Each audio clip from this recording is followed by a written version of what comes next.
First page நேயர்களுக்கு வணக்கம். 2026 சட்டமன்ற தேர்தலை எதிர்நோக்கி அனைத்து கட்சிகளும் தீவிரமான முயற்சிகளில் ஈடுபட்டு இருக்காங்க. விஜய் அவர்களுக்கு இது சரியான நேரம். சரியான நேரத்தில் தான் விஜய் அவர்கள் கட்சியை தொடங்கியிருக்கிறார்கள். தமிழக வெற்றி கழகம் அப்படின்னு தேர்தல் களத்தை 2026 எதிர்நோக்கி விஜய் காத்து கொண்டிருக்கிறார். நடந்து முடிந்த நாடாளுமன்ற தேர்தலில் போட்டி இல்லைன்னு சொல்லிட்டாரு. வருகிற ஊராட்சி மன்ற தேர்தல்லையும் போட்டி இல்லை, யாருக்கும் ஆதரவு இல்லை அப்படின்னு சொல்லிட்டாரு. 2026 மட்டும்தான் எங்களுடைய இலக்கு அப்படின்னு விஜய் அவர்கள் திட்டவட்டமாக இருக்கிறார். தேர்தல் களத்தை எதிர்நோக்கி காத்து கொண்டிருக்கும் விஜய் அவர்களுக்கு மக்கள் எது போன்ற ரெஸ்பான்ஸுகள் அவர்களுக்கு கொடுப்பார்கள்? அது பாசிட்டிவாக இருக்குமா, நெகட்டிவாக இருக்குமா? தமிழக வெற்றி கழகத்திற்கு தமிழகத்தில் வரவேற்பு அதிகமாக இருக்குமா? வெற்றி வாகை சூடுவாரா, இல்லை தோல்வி முகத்தை சந்திப்பாரா? இப்படின்னு பல்வேறு விஷயங்கள் தொடர்ந்து ஊடக மத்தியில் பேசி கொண்டு வரக்கூடிய ஒரு பேசுபொருளாக இருக்கிறது. கடந்த காலங்களில் ரஜினி அவர்களுக்கு எப்படி ஒரு மாஸ் என்ட்ரி அரசியலில் இருந்தது. பல தேர்தல்களில் ரஜினி அவர்கள் வாய்ஸ் கொடுத்தா அந்த கட்சி எந்த கட்சிக்கு அவர் வாய்ஸ் கொடுக்குறாரோ அந்த கட்சி அந்த முறை ஆட்சி அமைக்கக்கூடிய மிகப்பெரிய ஒரு இடத்துல ரஜினி அவர்கள் இருந்தார். படிப்படியாக ரஜினிகாந்த் அவர்களே அரசியல் கட்சியை தொடங்கணும், அரசியலில் நான் குதிக்க போகிறேன், அரசியலில் வரப்போகிறேன்னு ஆரம்பத்துலேருந்து சொல்லிகிட்டே இருந்தார். ஒரு குறிப்பிட்ட காலத்தில் அரசியலை முடிவெடுத்தார். பல கூட்டங்கள் நடத்தினார், நிர்வாகிகளை வர வச்சு பேசினார், தொண்டர்களை வர வச்சு ஆலோசனை நடத்தினார். பகிரங்கமாக அரசியலுக்கு வந்து விடுகிறோம், வரப்போகிறோன்னு திட்டவட்டமாக அறிவித்தார் ரஜினிகாந்த் அவர்கள். சில பல காரணங்களால் உடல் ரீதியாகவும் மன ரீதியாகவும் அரசியல் நமக்கு இந்த வயசில் இது தேவையில்லை, உடல்நிலையை கருத்தில் கொண்டு மருத்துவர்கள் அவருக்கு ஆலோசனை கொடுத்ததன் பேரில் அரசியலை நான் தொடங்கவில்லை, அரசியலுக்குள்ளே நான் இல்லை, கட்சியை தொடங்கலை அப்படின்னு பகிரங்கமாக தைரியமாக அறிவித்துவிட்டு அவர் அரசியலிலிருந்து ஒதுங்கி அவருடைய சினிமா வாழ்க்கையும் பொது வாழ்க்கையிலும் ஈடுபட்டு கொண்டிருக்கிறார் ரஜினிகாந்த் அவர்கள். அந்த வெற்றிடம், அந்த மாஸ் பிளேஸ் தற்போது விஜய் அவர்களுக்கு இருக்குது. ரஜினிகாந்த் அவர்களுக்கு எந்த அளவுக்கு மக்கள் மத்தியில் செல்வாக்கு இருக்கிறதோ அதே அளவுக்கு தற்போது விஜய் அவர்களுக்கும் மக்கள் மத்தியிலும் சரி, ரசிகர்கள் மத்தியிலும் மிகப்பெரிய எதிர்பார்ப்பு இருக்குது. அந்த எதிர்பார்ப்பும் அந்த வரவேற்பும் ரஜினிகாந்த் அவர்களுக்கு எப்படி இருந்ததோ அந்த நிலை விஜய் அவர்களுக்கு இருக்கிறது. அதை தக்க வைத்துக் கொள்வாரா விஜய்? அதை சரியாக பயன்படுத்துவாரா விஜய்? தேர்தல் களத்தில் 2026 எதிர்நோக்கி விஜய் அவர்கள் காய் நகர்த்தி கொண்டு இருக்கிறார். அவருடைய இலக்கை நிர்ணயித்து பயணம் மேற்கொண்டிருக்கிறாங்க. ரஜினிகாந்த் அவர்களுடைய ஸ்பேஸை விஜய் அவர்கள் தக்க வைத்து அந்த இடத்தை பிடித்தால் மிகப்பெரிய வாய்ப்பு விஜய் அவர்களுக்கு இருக்குது. இதில் எந்த அளவுக்கும் சந்தேகமே இல்லைங்க.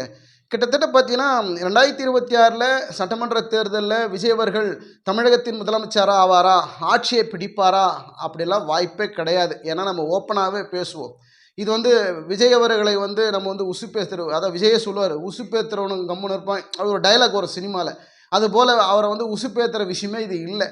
அவர் முதலமைச்சராக வருவார் அப்படின்னு ரசிகர்களையும் நம்ம தட்டி தூக்கி ஒரு மிகப்பெரிய ஒரு உச்சியில் கொண்டு போய் வைக்கணுங்கிற விஷயமே கிடையாது. நம்ம யதார்த்தத்தை பேசுவோம், உண்மையை பேசுவோம், கள நிலவரத்தை பேசுவோம்.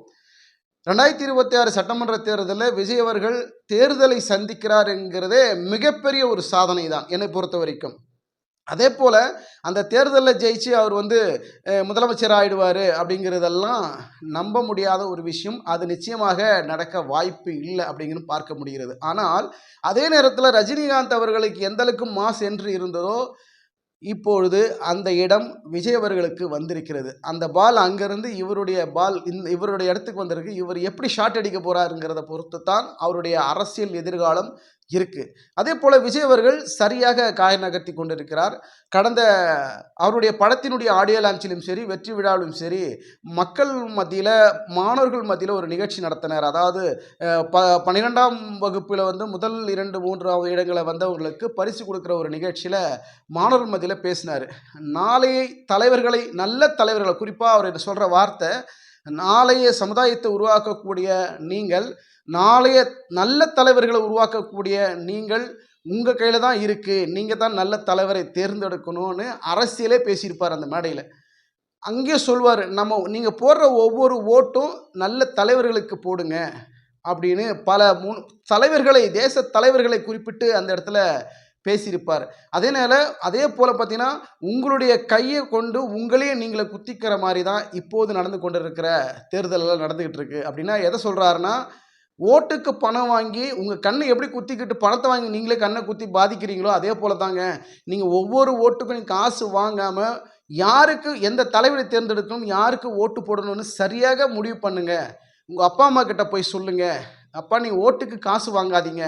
சரியான தலைவனை தேர்ந்தெடுக்கணும்னா நம்ம யாருக்கிட்டையும் காசு வாங்கிட்டு ஓட்டு போடக்கூடாது. நீங்கள் போய் உங்கள் அப்பா கிட்டையும் அம்மா கிட்டையும் சொல்லுங்க அப்படின்னு ஒரு அறிவுரையை விஜய் அவர்கள் மாணவர்கள் மத்தியில் பேசியிருப்பார். ஸோ அவர் பேசக்கூடிய அந்த வார்த்தைகளை நீங்கள் உன்னிப்பாக கவனித்தீங்கன்னா, அந்த அந்த வார்த்தைகளில் அவர் பேசுகிற தொனியில் பார்த்தீங்கன்னா ஒரு அவசரம் இருக்காது, ஒரு பரபரப்பு இருக்காது. மனதில் ஏதோ அடுத்து என்ன பேச போகிறோம் அப்படின்னு யோசனை பண்ணி பேசியிருக்க மாட்டார். நீங்கள் நல்லா அந்த வீடியோவை மீண்டும் அந்த வாய்ப்பு இருந்தால் அந்த வீடியோ கவனித்து பாருங்கள். விஜய் அவர்கள் மனதில் என்ன வருதோ அந்த ஃப்ளோவாக அந்த டைமில் என்ன வருதோ அதை அப்படியே பேசுகிறாரு. ஏற்கனவே ஒரு அரசியல் பேசியிருக்கிறாரா, இல்லை அரசியல் மேடைகளில் பேசியிருக்கிறாரா அப்படின்னா இல்லை. ஆனால் அவர் உள்ளுக்குள்ள அரசியல் நடத்தி கொண்டிருக்கிறார். அவர் மனதளவில் அரசியல் நடத்தி கொண்டிருக்கிறார். அடிமன ஆழத்தில் அவர் அரசியல் பேசி கொண்டிருக்கிறாருங்கிறதான் பார்க்க முடிகிறது. ஏன்னா மனதுக்குள்ள உள்ளுக்குள்ள என்ன இருக்கோ அதுதான் வெளியே ஃப்ளூயண்ட்டாக வரும்.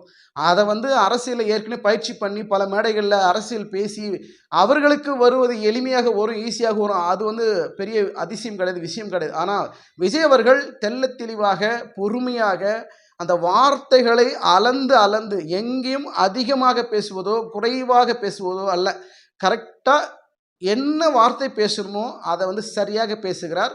பேசுகிற வார்த்தையில் ஒரு தெளிவும் ஒரு தன்னம்பிக்கை கொடுக்குற வகையில் மாணவர்கிட்ட டெலிவரி பண்ணுறார். இது அவருடைய அரசியலினுடைய ஆரம்பம். ஒரு நம்பிக்கை கொடுக்கிறது, ஒரு சரியான பாதையை விஜய் அவர்கள் தேர்ந்தெடுத்திருக்கிறார் அப்படிங்கிற ஒரு தெளிவை கொடுக்கிறதா நம்மளால் பார்க்க முடிகிறது. வருகிற 2026 சட்டமன்ற தேர்தலில் அரசியலில் தேர்தல் களத்தில் நிற்கக்கூடிய விஜய் அவர்களுக்கு அதிக வாய்ப்புகள் இருக்குது. முன்பு சொன்ன மாதிரி ரஜினி அவர்களுக்கு எந்த மாதிரியான அரசியல் வாய்ப்புகள் இருந்ததோ அதை விட ஒரு மடங்கு விஜய் அவர்களுக்கு தற்போது இருக்கிறது. அதை சரியாக விஜய் அவர்கள் பயன்படுத்துவாரா அப்படிங்கிறதா மிகப்பெரிய ஒரு கேள்வி. அதே போல் ஒரு சிறிய கணக்கு, அது என்ன அப்படின்னா, திமுக 2026 ஆட்சி பிடிக்குமா இல்லை அதிமுக ஆட்சி பிடிக்குமா அப்படிங்கிற ஒரு கேள்வி இருக்குது. இதற்கு நடுவில் தான் விஜய் அவர்கள் தமிழக வெற்றிக் கழகம் சட்டமன்ற தேர்தலில் போட்டியிடுறாங்க. என்னுடைய கணிப்பு சரியாக இருக்கும் பட்சத்தில் விஜய் அவர்கள் குறைந்தது 5 எம்எல்ஏக்களை வெற்றி பெற செய்வதற்கு வாய்ப்பு இருக்குது. என்னுடைய இது கருத்து. அதாவது ஃபர்ஸ்ட் பேஜ் சேனல் மூலியமாக நாங்கள் தற்போது முதல் முறையாக இந்த கருத்து கணிப்பை நாங்கள் சொல்கிறோம்.